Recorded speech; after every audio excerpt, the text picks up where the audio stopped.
Hey everyone, and happy Saturday. Welcome to God Talks with Donna.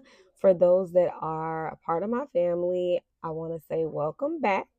And for those that may have just seen this video, like and subscribe and welcome in.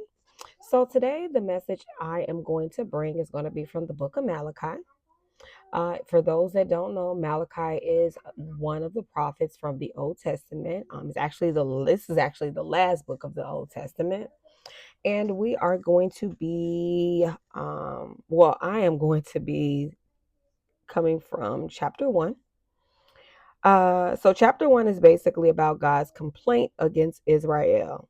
Now, if you don't know, if you're looking at me, you definitely know that Israel is God's covenant people. Okay? So, chapter 1, verse 1. The burden of the word of the Lord to Israel by Malachi. I have loved you, saith the Lord. Yet ye say, wherein hast thou loved us? Was not Esau Jacob's brother, saith the Lord? Yet I love Jacob, and I hated Esau, and laid his mountains and his heritage waste for the dragons of the wilderness. So I'm going to pause right there. So God is basically giving an example. Jacob's brother was coming back from wherever he was. He ran into Jacob. Jacob had food. Jacob's brother literally said to Jacob, if you give me the fish, I'll give you my entire inheritance. Because he did that, the people of Edom suffered for generations. So he's starting off the book of Malachi basically with his complaint, because this chapter is titled God's complaint against Israel. And if he's actually bringing in Jacob's brother, that should give us kind of like the theme of what's happening in the book of Malachi and what we're going to be digging into. Because he like, y'all willing to throw everything away just for something to eat. All right, so we are going to go to verse 4.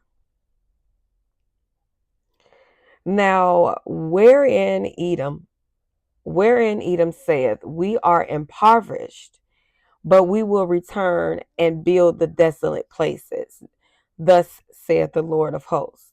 They shall build, but I will throw down, and they shall call them the border of wickedness, and the people against whom the Lord hath indignation forever. So because Jacob's brother was hungry, these poor people suffered for generations and generations and generations. And verse 5, and your eyes shall see, and ye shall say, the Lord will be magnified from the border of Israel. So, Israel is God's covenant people. These are people who are already in a relationship with Him, already under His promises. Okay. And we are in the book of Malachi, which is about God's correction, right? Because he used Jacob's brother because that was him correcting Jacob. God's correction here is for their benefit, right? To guide them back to the proper honor and covenant obedience. So anytime God corrects people, it's not to hurt them, right? It's just for them to understand that, number one, it's a certain way that you honor him. And when you go into covenant, that covenant is something that, God holds that very, very, very, very, very, like, that covenant is held high. And disobedience, rebellion, things of that nature will cause issues. And people never talk about the side of when you become too familiar, right? Everybody always wants to see God's power, but then when they see it manifest in their lives, it's like, okay, well, I don't got to do what I was doing before. I don't have to pray as much. I don't have to worship as much. I don't have to uh do whatever it was that I promised, right? Or whatever I was doing prior to me receiving certain blessings. And I think that we can even say that we see that in today's society, because you see people that get on their knees and they pray and they pray and they pray and they receive this big breakthrough. And when they receive the breakthrough, all that praying and hooping and hollering they was doing is silent, right? They give what they feel like giving, opposed to before, when they were given a level of honor to him. But we're gonna move on.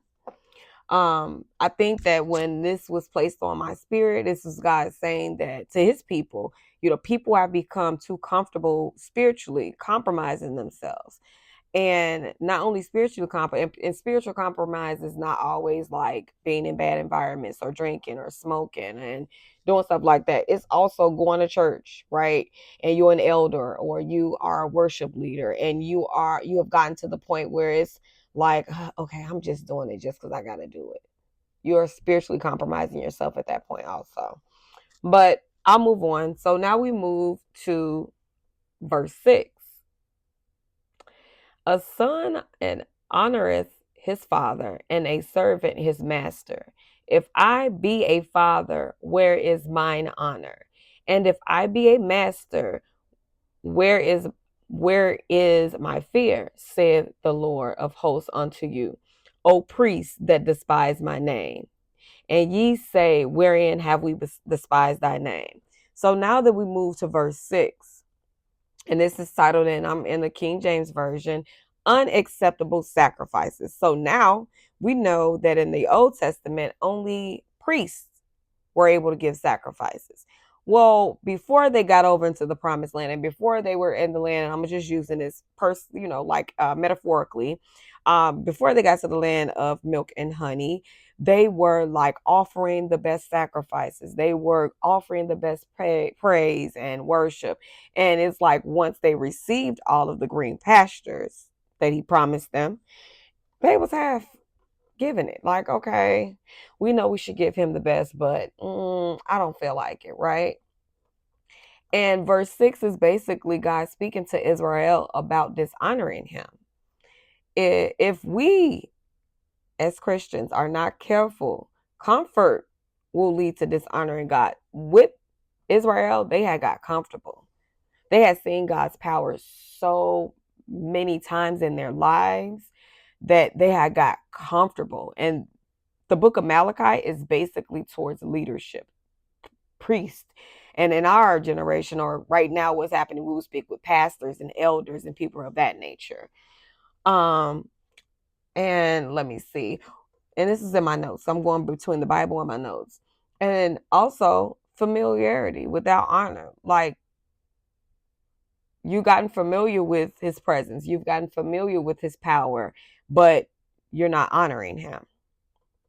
So I'm going back to the Bible, and we are on verse 7. Ye offer polluted bread upon mine altar, and ye say, wherein have we polluted thee? In that ye say, the table of the Lord is contemptible.